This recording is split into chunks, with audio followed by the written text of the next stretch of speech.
Hey friends, it's Marissa. By now, you have probably seen on the news or heard through the grapevine of the NAR settlement. And you might be thinking, is this the end of real estate agents? Well, I'm here to tell you everything that you need to know. So first, we need to break down what NAR is. NAR is the National Association of Realtors, and not every real estate agent is a realtor. Realtors are actually real estate agents who are members of the National Association and are typically held to a higher standard. They have a separate code of ethics that they follow. So at the time that I'm making this video, the settlement has not yet been approved, so all of these are just proposed changes. This settlement has to do with the Sitzer-Burnett trial, which were home sellers coming forward to sue against large brokerages and the National Association of Realtors. With that being said, and with a lot of the large companies settling and NAR settling, these are the proposed changes that you need to be aware of. And if approved, they would go into effect in mid-July of this year, 2024. Number one is agents would have to have a signed buyer agency contract with their buyers before they go see homes. So we would have to have in writing what we expect to get paid and formalizing our relationship and the terms of our relationship as a client and an agent. And we sign off on that before we even go out on a showing.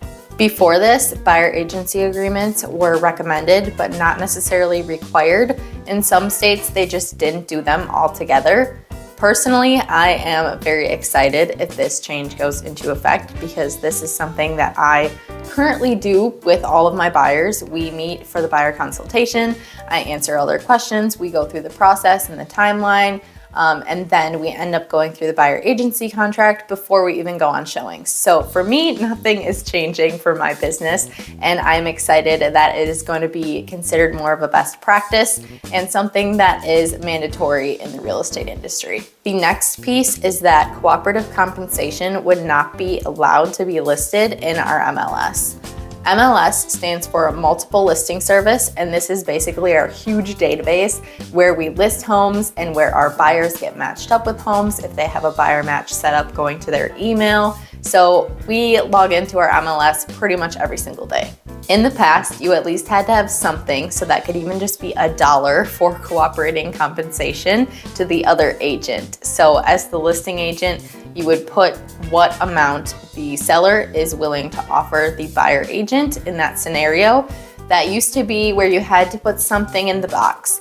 Recently, you could put $0 or 0%. Now you're probably thinking, okay, well, if I'm gonna work with an agent as a buyer, how are they gonna get paid? Number one is, as the buyer, you would bring the money to closing, and whatever amount you agreed upon in your buyer agency contract is what you're gonna bring to closing to pay your buyer agent. There may also be other terms depending on what agent you go with. They might have an hourly fee or a retainer fee or a flat fee. So it really just depends on the agent that you're working with. Number two, you could ask the seller to contribute money to your buyer agent, and that would be through the offer. You could ask for it in a concession, so seller credits. We have heard a lot about in the past couple of years using seller credits to buy down rates or using seller credits for the down payment. You could also use a seller credit to pay your buyer agent. In addition, there is a section in our offer in Wisconsin where you can specifically ask them to contribute to the buyer agent's commission. So you're specifically asking, hey, this is what I'm using this money for. It's for my buyer agent. Otherwise, you could do a seller credit, which you can use the money for whatever you want.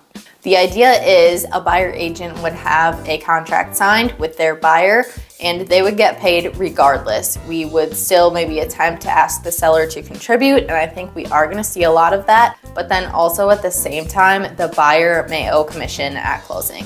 And that commission amount will be whatever was agreed upon in the buyer agency contract. Another piece of the puzzle, which is quite interesting, is a seller would be able to publicly advertise that they are offering a buyer agent compensation. They just can't do it on MLS. So they could advertise this on social media, on the agent's website, literally everywhere. In a letter, they could put it on a billboard, anything they want as long as it's not in MLS. One last thing to note is that commissions are always negotiable. There has never been a standard rate in commissions, although you will see it all over the news, all over the place, that there is a typical rate or a standard rate. You can always negotiate with your agent, and different agents charge different amounts based on what they're going to do. You might have an agent who's just gonna put your listing in MLS, and they're not gonna do tons of marketing for it, not a ton of social media, and they might charge a lower rate than someone who's going to be doing all this social media marketing and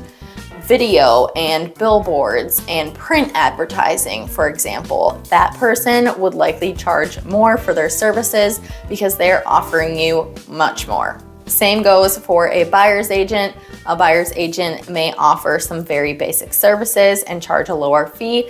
And then you might find someone in the middle, and then you'll find someone who really goes above and beyond and goes the extra mile. So like I said, these are all proposed changes at this time. If they were to go into effect, they would go into effect of July of 2024. So stay tuned for updates on that. Personally, I am optimistic and excited about most of the changes coming, and I understand that people are going to have tons of questions. So if you do have questions after watching this video, please do not hesitate to reach out to me. I would love to chat you through the lawsuits and what the results are potentially going to be from these lawsuits and how we move forward. Thank you so much for tuning in. Please give this video a like if you feel like you have some clarity on the situation, and subscribe to my channel so you don't miss any updates on this. Thank you so much for watching. See you in the next one.